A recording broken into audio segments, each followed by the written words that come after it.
आजचा जो प्रकार झालाय, प्रतिबंधित झालाय, या संदर्भामध्ये ग्रामस्थांनी आक्रोश देखील केलाय. काय आपली भूमिका असणार आहे अधिकारी म्हणून काय?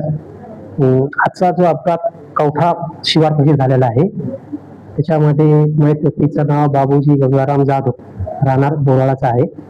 आणि सदर अपघात हा जो ट्रान्सफॉर्मर क्वालिटी ट्रान्सफॉर्मर रिप्लेस करत असताना झालेला आहे. त्याच्यामध्ये अचानक कुठून करंट आला हे अजून आम्ही ते इन्व्हेस्टिंग करत आहोत.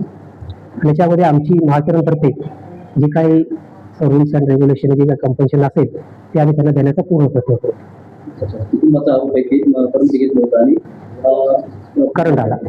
हा, तेच परमिट घेतलं होतं, काम चालू असताना करंट कुठून आला त्याच आम्ही इन्व्हेस्टिगेट करत आहोत. तर आपण बघितलं काय एकंदरीत त्या ठिकाणी करंट सध्या किती होतं आणि शॉक लागलेला आहे, करंट किती उच्च दाबाची एकंदरीत सर त्या ठिकाणी जे अपघात झाला ती लाईन कशी होती, काय नाव आहे त्याचं, किती ती LMQ लाईन होती. सोमात्ना फिडर होता, सोमात्ना EG जो कोरोना सबस्टेशन मध्ये निघतो, त्याच्यावर लाईन स्टाफने परमिट घेतलं होतं. लाईन बंद होती.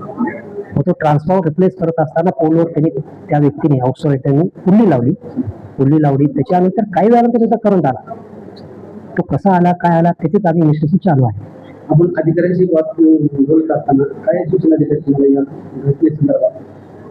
अधिकाऱ्यांना पूर्ण आम्ही इन्फॉर्मेशन दिलेली आहे. त्याच्यानंतर आमच्या जे मार्गदर्शनानुसार अपघाताचा जे काही कंपल्शन असेल त्याची प्रोसिजर आम्ही सुरू केलेली आहे. एकंदरीत कुटुंबाला आपल्याकडून आर्थिक सहकार्य लगेच ताबडतोब आपण त्यांना 20,000 रुपये जे आहेत ते आम्ही देत आहोत. बाकीची प्रोसेस पूर्ण झाल्यानंतर.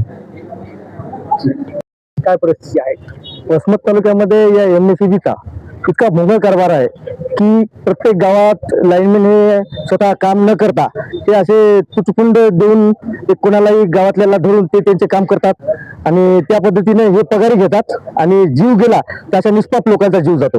आणि हे जे लाईनमॅन आणि वसमत तालुक्याला आज शोकांतिका आहे की 7 वर्षापासून एक डेप्टी इंजिनियर नाही MSEBला, की जो कोणी त्यांच्या हिशोबाचा तो जे जरी असेल तरी त्याला DIचा चार्ज की माझ्या हिशोबाने जो आहे चलो तुझं बिन माझं बी या हिशोबाने इथं कारभार चालू आहे.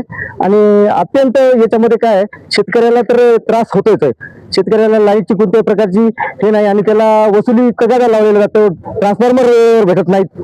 आणि इथं कुठेतरी प्रशासनाने लक्ष दिलं पाहिजे आणि त्याच्यावर आवाज उठवायला गेलं तर हे शासनाचे गुन्हे दाखल करतात.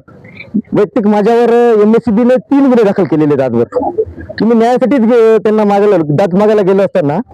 या संदर्भात पुढची काय कारवाई राहणार आहे? पुढची कारवाई काय आता त्यांचं PM करून नंतर फौजदारी गुन्हा त्याच्यावर करू आपण सगळ्याच्या. एकंदरीत साहेब एवढा जे जमाव आपल्या MSEBला आला, त्या जमावाचं कारण काय वाटतं MSEBच्या संदर्भात आपल्याला? हे आक्रोश आहे लोकांच्या जनतेच्या मनातली खटखट आहे. कोणीतरी पुढे होऊन करावं लागेल हे खटखट. सकाळी 11 वाजता कवठा शिवारामध्ये बोरा येथील एका व्यक्तीचा विजेचा धक्का लागून मृत्यू झालेला आहे. आणि दुर्दैवी घटना घडल्याच्या नंतर 11 वाजेपासून 3 वाजेपर्यंत विद्युत वितरण कंपनीच्या कुठल्याही अधिकारी कर्मचाऱ्यांनी कुठल्याही पद्धतीचा या गोष्टीच्या घटनेचं गांभीर्य घेतलेलं नाही. आणि त्याचा रोष म्हणून आणि ही घटना चौथी आहे त्या गावातील अशा वारंवार होणाऱ्या घटनेच्या निषेधार्थ ते आम्ही प्रेत घेऊन या ठिकाणी आलेलो आहोत. आताच आमचं AC आणि संबंधित अधिकाऱ्यांशी बोलणं झालेलं आहे. भविष्यामध्ये ह्या सर्व चुका सुधारून चांगल्या पद्धतीची कार्यप्रणाली ही विद्युत वितरण कंपनीकडून अवलंबण्यात यावी. दुर्दैवी कुठल्याही प्रकारची जीवितहानी भविष्यामध्ये होऊ नये आणि कुणालाही असं संकट झेलावं लागू नये अशी आम्ही त्यांच्याकडून आशा व्यक्त करण्यासाठी या ठिकाणी आलो. निश्चितच पोलीस प्रशासनाच्या वतीनं आश्वासन दिलेलं आहे की जे कोणी संबंधित दोषी असतील त्यांच्यावर कठोर स्वरूपाची कायदेशीर प्रक्रिया पूर्ण करून गुन्हे दाखल करू.